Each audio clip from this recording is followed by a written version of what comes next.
In the late 2000s and early 2010s, there was a heated debate on juvenile justice in Russia. Formally and literally, juvenile justice is a part of family law that deals with underage children. However, in conservative circles around the world and Russia in particular, juvenile justice has been associated with the attack on parental rights by the state and international organizations like the United Nations or European Union. Conservatives claim that juvenile justice is meant to control families and enforce wrong values on children under the threat of removing custody. They fear that children are pushed towards the acceptance of LGBTQ narrative, early sexuality, and disobedience to their parents. Russia signed the 1989 Convention on the Rights of the Child and in 2008 adopted a new legislation on custody and corporal punishment in families. These caused a huge outbursts of protest movements and activism of religious conservatives. There have been many similar movements in the West, and Russian conservatives have actively engaged in dialogue and cooperation with some of them, and at the same time condemning even more liberal policies in Western countries. Finland and Scandinavia have become the exemplars of liberal juvenile justice.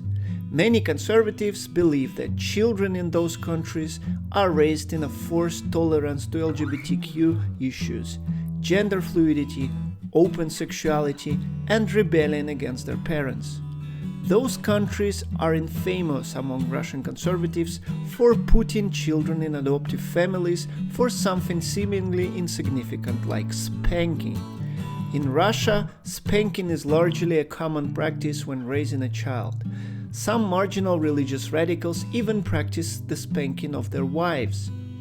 Finland and Scandinavian countries, however, have a zero-tolerance policy towards any family violence, including spanking. I think that the big question is not so much in technicalities and whether spanking is domestic violence, what children should or should not do or know about sex and LGBTQ, and what should be the due process of taking away custody. Ultimately, it is about the legal status of a child, whether the child is fully a citizen with respective rights. In this case, his custodians have certain moral and legal obligations, or if the child belongs to his parents because he is trusted to them by God or by state.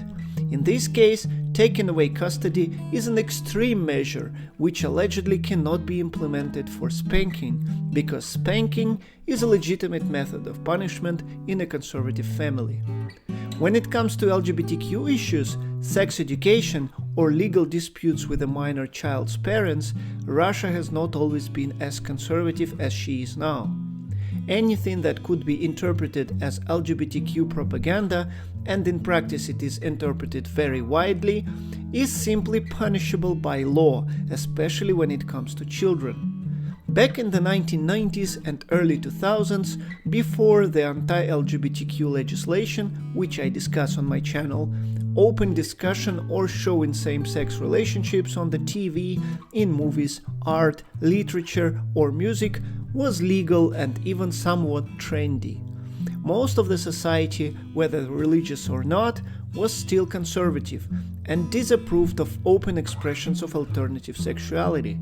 Hence, there has never been a significant gay pride parade organized in Moscow, and most local actions and demonstrations often ended with violence from religious radicals or bystanders.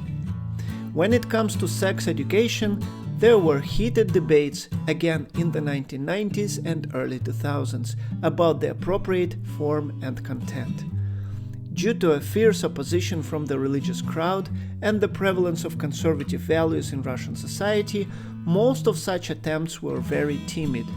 For instance, in the 1990s, when I was in school, the only limited and quite awkward exposure to sex ed we had was 1 or 2 hours as a part of biology class, and I don't remember much, probably because I was sick that day and stayed home. The opposition to sex ed was furious. its opponents claim that such classes lead to promiscuity and failed morality, sexual dysphoria, teenage pregnancies, venereal diseases, HIV, and homosexuality in children. They believed that during the class, the children are taught how to have sex in various perverted ways, including partners of their own sex, and are highly encouraged to start early.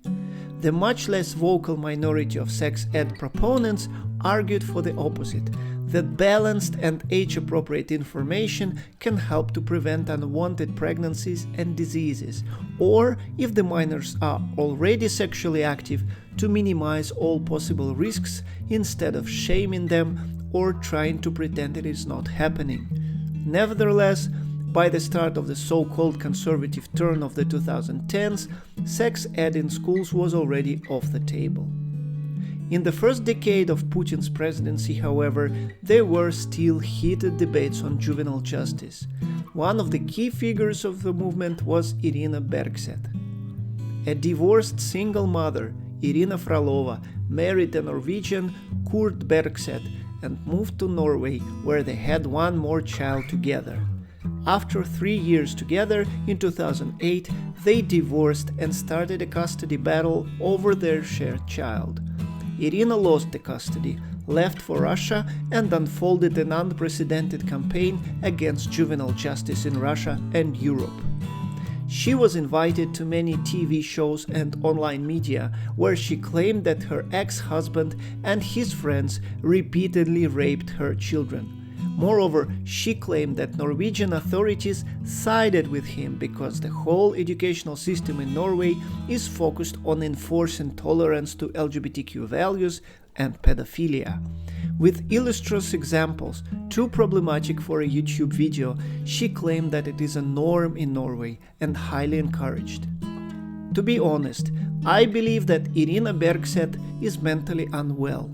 In a series of interviews, she described in a great detail the alleged aggressive LGBTQ propaganda in Norway, the way her ex-husband raped her son after dressing him in the costume of Putin, how boys are forcefully circumcised, and how every Norwegian child is forced to become gay. Eventually, Irina founded an NGO called Russian Mothers to fight for the rights of Russian women who lose custody battles in European countries. The NGO website contained many stories of Russian immigrant mothers, usually married to a local man, who faced hostility towards their conservative and often religious values of raising children from the local authorities. In every case where a woman was fighting for custody rights, it is emphasized that she and her child were brutally separated for an innocent remark in school, some minor bruise or scrape, perfectly normal for a healthy, active child, or something of that nature, for which the authorities took the child away or sided with the father. What is your take on juvenile justice? Is spanking acceptable? Does the child belong to his parents, or is he primarily a citizen with human rights? What is the healthy balance between the rights of a child and parents' duty to raise him? Please like the video, leave a comment, and subscribe to the channel. I see you all next time.